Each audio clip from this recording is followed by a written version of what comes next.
বেনমাজের কুরবানি আকসার জমহুর আহলুল ইলম বলে কুরবানি নইব হই নামাজ নফরত মানুষিনর কি নইব কুরবানি নইব দলিল কুরআন মাদা আল্লাহ তাবারক ওয়া তাআলা সূরাতুল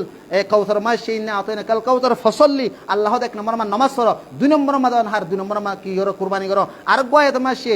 ইন্না সালাতি হদ নামাজ আল্লাহ এক নম্বর মা নামাজ ওয়ানুসুকি তারপর বয়ান করছি কুরবানি তাহলে নামাজ আগে আজ ইয়ারা সামান্য গো সুন্নতি কুরবানিল্লাহ ওয়াজিবি কুরবানিল্লাহ একবারাত কুরবানির ভিতরে 10 জন হুন্দর দনে আসরের নামাজ মাগরিবের নামাজ এশারের নামাজ জোহরের নামাজ না করে গরু বাজার মাঝে অবাজি হলেন কি করেন হেতাল্লাহ কুরবানি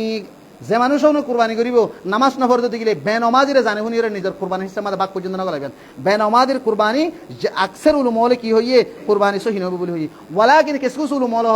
হদে বেনমাজির কুরবানি সহি হবে মানুষই বে কুরবানি নামাজের কি না করতে গেলে ইনকার হেকার না করতে গেলে ইয়ানি নামাজ ফরজ নামাজ হামাকা ফরাবরে আইন ও হরদিন আর বুল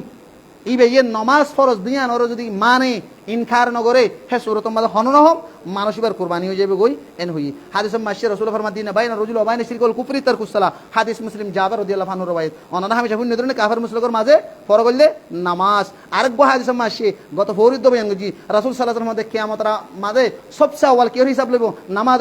নামাজের হিসাব যদি সই করে দিবা যে তোমার বাকি অনলা আসান ইয়ানি নামাজ যদি কবুল হইতে দিলে তোমার বাকি আমল কবুলের মধ্যে নামাজ কবুল নইলে অন্য আমল কবুল নইবে তাহলে নামাজ নভরে অনর কুরবানি কেলা কবুল হইব অনর যদি নামাজ নভরলে কুরবানি কবুল হবে না কুরবানি কবুল নইবে গুস্তাহাইবা নইব